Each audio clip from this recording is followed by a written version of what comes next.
I'm Dave Mowitz, and welcome to Successful Farming. On today's program, I'm tracking the values of used field cultivators. Have you ever improvised a repair, fashioned a homemade tool, or created a shop get by or make do? Then you'll appreciate today's shop hacks. The Shark Farmer, Rob Sharkey, is back offering his unique perspective on farming. And after these brief messages, Lori Bedard features the latest technology startup companies. So please stay tuned.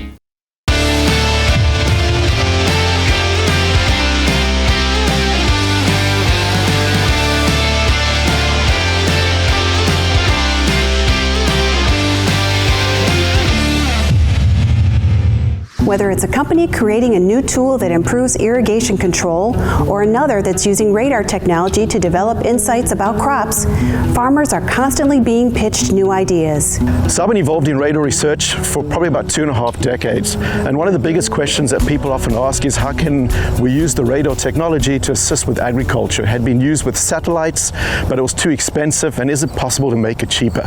And that's where we really learned about the potential of the technology that we had in ag to really help farmers make better decisions in their field, but providing them with this information that you can't see with typical cameras, which the radar could do.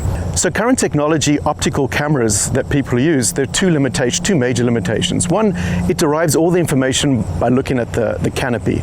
This provides a lot of useful information, and we're not saying we're going to replace that, but it's limited. You cannot see through the crop to the ground, for example, which radar technology can do. The other problem with optical systems is that they're very dependent on the sunlight. So if you've got a great day like this, it's fine, but if you've got clouds over, you can't take measurements. You're also limited to midday to take measurements. You can't take them in the morning. And crops have an interesting life cycle that extends past noon a day, right through in the evening. And there's a lot of valuable information that one can get from that. Everything started with the water scarcity in Brazil in 2014. So we saw that people in São Paulo didn't have water to drink, and then we decided to do a little research about water. We saw that 70% of the water in the world goes to the agriculture, and almost 50% of that is wasted in irrigation process. So we decided to visit some farms and see how the farmers are using technology in irrigation process. And we saw a lot of not technology ways. Most of the farmers that we talked, they just go to the field, put the hand on the ground to see if you need more water, and then start the irrigation process. Or they are using just weather predictions, and there is some mistakes because they doesn't know the real amount of water inside of the soil. So in that moment we were at high school, and we decided to create a scientific project to try to solve this problem. So our technology is measuring the soil moisture, the air temperature, and the air humidity. The sensors stay fixed in the field with solar panels, so we don't need to put cables in the field. The farmer doesn't need to go to the field to see the soil moisture, and our sensor doesn't need to be calibrated for each soil type. So it's easy to install. It's a plug-and-play system, and the technology that we are using to measure the soil moisture is called TDR, so it's time domain reflectometry, and it's really precise. So we can see small changes in the soil moisture, and with that we can control the irrigation process automatically. So the sensors in the field doesn't need to be connected with the internet. All our sensors communicate with each other with radio frequency, and we have a central point that receives the information from all of those sensors and send to the cloud. And this is the only point that needs to be connected with the internet. That could be Wi-Fi, 3G, 4G, and the farmer can see all the information from the field in a web page or mobile app, where it's a really simple way to see graphs, tables, and also configure the soil type and crop. According to industry statistics, 71% of new businesses go bust within 10 years. While the odds look bad for aspiring entrepreneurs, there is a growing trend to reduce that number by offering ag tech startups the support necessary to be successful. I think we need to understand that it is a high-risk space. Not all of these startups are going to be successful. Our goal is to create an environment that increases their ability to become successful. And I think the rate of acceleration that any accelerator can provide will be highly dependent on that combination. What is the entrepreneur bringing to the table? What do they want to get out of it? What are the unique contributions of that accelerator, the mentors, the customers that are interacting with that space to help each one succeed in their own particular way? The Iowa Agritech Accelerator capitalizes on Iowa's well-established domain of the agriculture technology industry. I think it's important to have an accelerator in the Midwest because this is where our customers are. This is where farming happens. This is where the growers are. This is where we make decisions. This is where you understand that if you walk out into a field in early July, you're going to get your pants wet. And you maybe get your shoes muddy. And in the afternoon, you may get hit by a rainstorm. And there's just all those, just the richness of context, I think, is important as you think about bringing a tool forward that's actually usable, or an insight that's actually usable. You have to be here where it happens. One of the main criticisms of past ag tech innovators is that they didn't take the time to understand what problems truly plague farmers. The mentor-led accelerator not only helps a startup tap into the expertise of industry leaders, but farmers as well. Let me just say that all startups come in a different place. Some startups are, hey, I have a great idea, how do I move it to the next step and maybe test proof of concept? And some of them are like, hey, I have a really developed idea and I want to figure out how do I scale this, right? And I think that's the beauty of the accelerators. They're trying to look for what does this startup need, and then how do I pair them with that expertise across all the mentor pool that I have. Sigma Zero, they have a great idea. They're also really good at testing proof of concept, and they're just trying to find out where's the value. So how do I plug in the idea and the things that they bring into something that actually could generate and provide value for a customer. I think one of the things that over the course of the few months that we were mentoring back and forth with Sigma Zero was trying to understand how do they fit into that overall, to the big picture. They have a piece of that, but they also tried to understand, well, how do we fit in with the field boundaries, the soil types, the weather, all of the other pieces that we need to actually come to a solution. And then how do you take all that information, synthesize it, and turn it into a decision point that a grower or a customer would actually act on. RACS has really done an incredible job they've created all the hardware and the software, the app, everything that's needed for the technology to be successful. This is just a very unique opportunity, but you have to start somewhere. And really being able to cross the ag with the technology is really just an exciting piece that I can still have a little bit of that taste in my mouth from the farm and understand how that's being used, but then also use the expertise that we have from our business in sourcing and vendor management and how to help the RACS team negotiating agreements,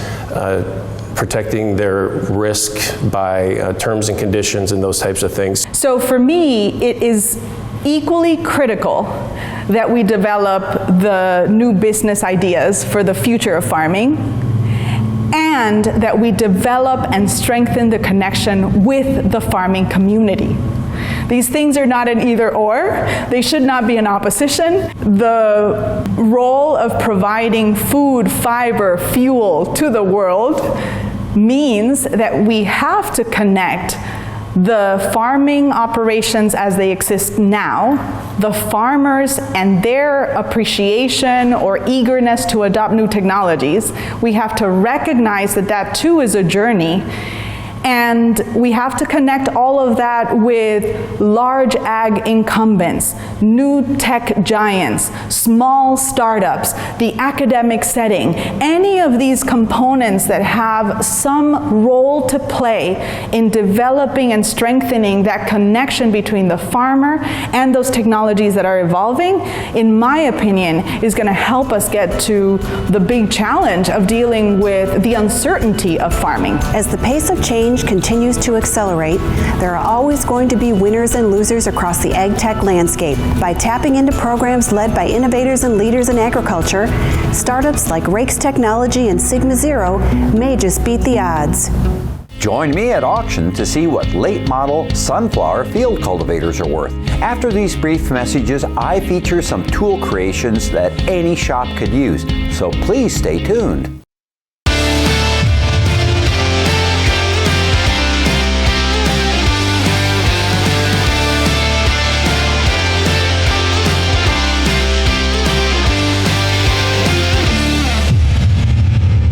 Today on Steel Deals, I'm shopping for field cultivators. Planting season is months away, but it's high time to be searching for that good cultivator deal.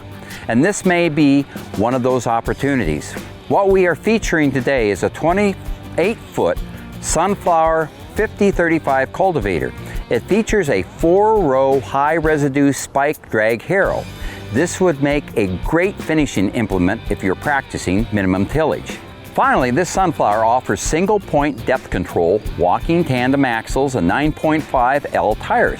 What do you think this cultivator is worth? Well, it's a used machine selling at auction. That's going to affect its price. But you'll also want to give this machine a thorough inspection before estimating a price.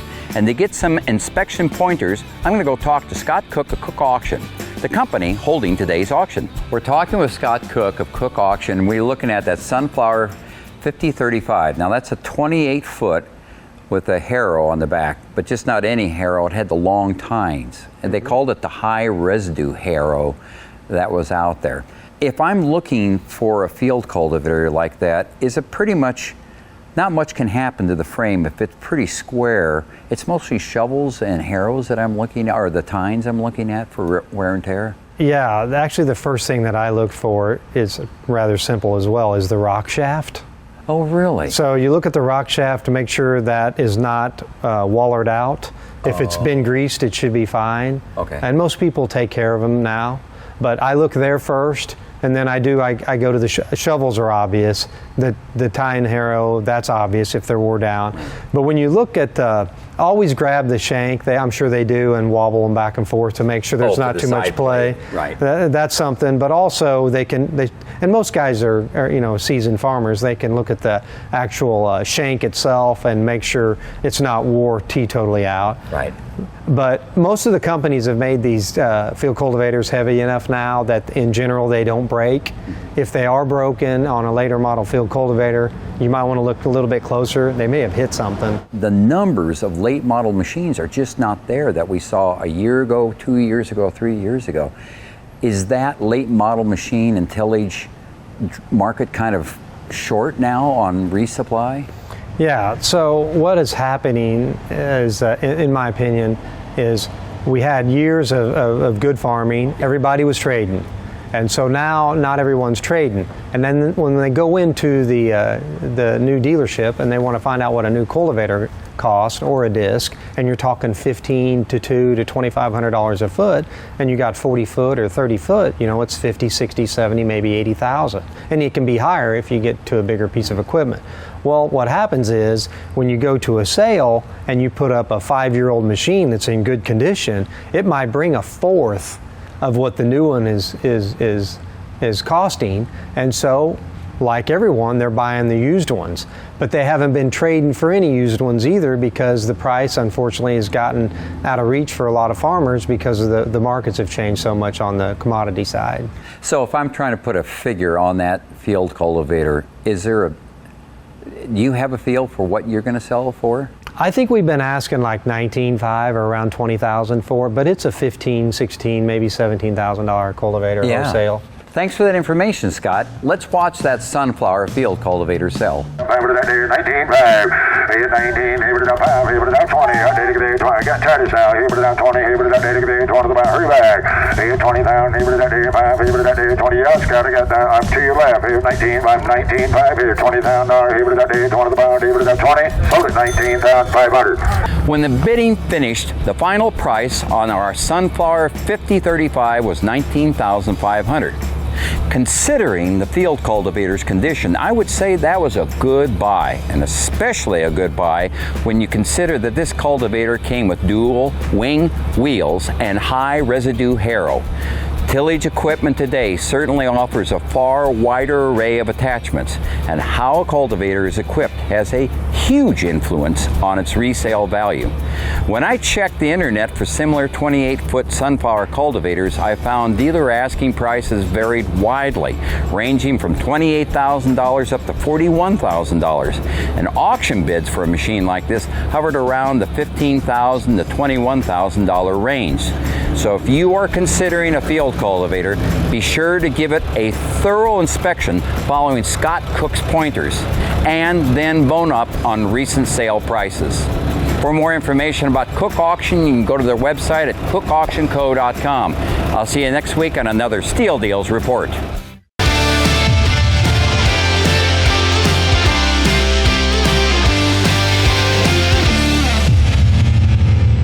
Have you ever improvised a repair, fashioned a homemade tool, or created a shop get-by or make-do? Then you'll appreciate today's shop hacks.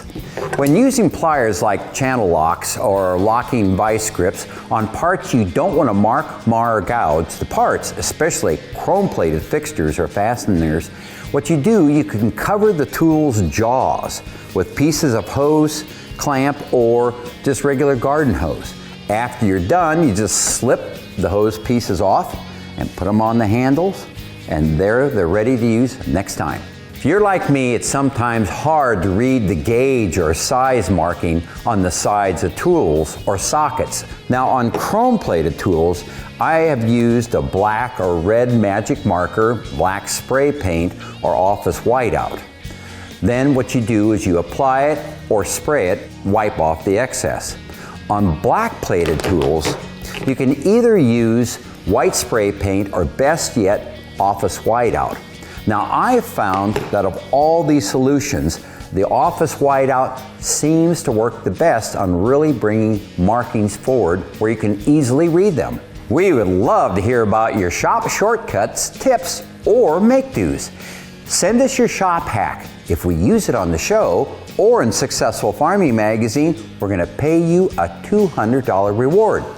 Send us a detailed description and images to the link below. I'll see you again next time on another shop hack.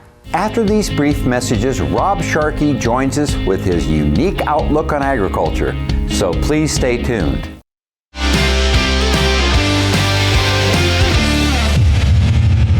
If you grew up on a farm, you probably have some experience with farm cats. Now I'm talking about farm cats.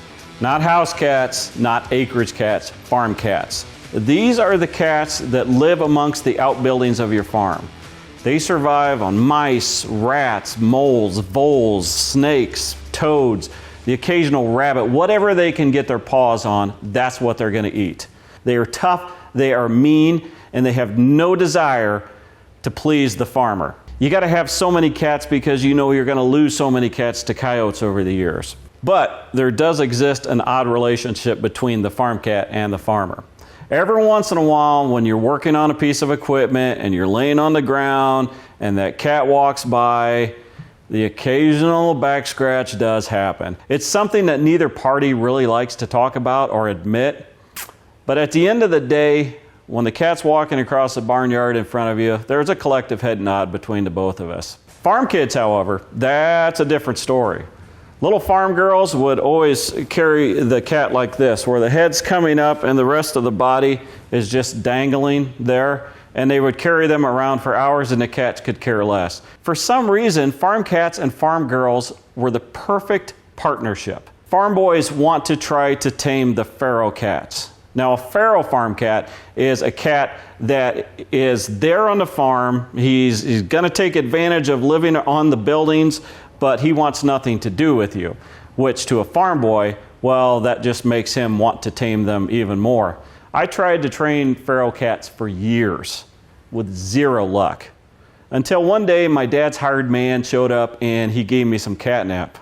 Now, that worked pretty good because I would take the catnip. The cat couldn't resist. He would come over and then I would feed him something. Voila, we had a trained farm cat at that point. Now my dad, he would use farm cats to teach life examples. We would feed the farm cats what was ever left over for table scraps. Because you're not going to catch a mouse every single day, I always wanted to buy the cats some cat food. But my parents would never let me, and my dad would say this: The cat's job is to kill mice. If we started feeding them, they would lose a desire to go and kill mice. We would take away all incentive for them. He would equate that to me growing up and wanting to earn whatever I was going to make in life. He didn't want us kids to be given anything. Using farm cats to teach me how to work hard seems kind of weird, but yet my dad would make it work. I think every farm should have a cat. I'm going to say that even though I know that you all are going to cuss me when you step in cat poop, because it is the worst smelling substance on the face of the earth. I'm Rob Sharkey. If you want to let me know what you think about farm cats, go to sharkfarmer.com. If you want to see more stuff like this, go to agriculture.com/TV. Please join us next week for another outstanding show. I tour a great addition made to a farm shop that provided a family farm a much-needed office. And then I head to auction to see what John Deere large round balers are selling for. I offer another one of those great shop hacks. These shop make-dos sure make handling grease and oil easier and less messy. And we feature a rare International Harvester 2+2. You know, we used to call them anteaters. Well, they're highly collectible today. See you next week right here on Successful Farming.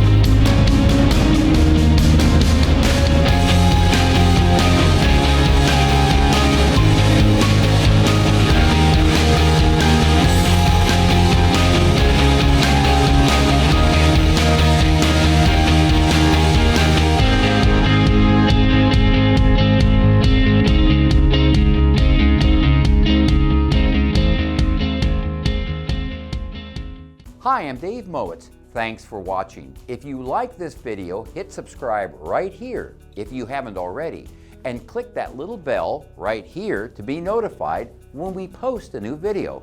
And click here to see more great episodes from Successful Farming Television.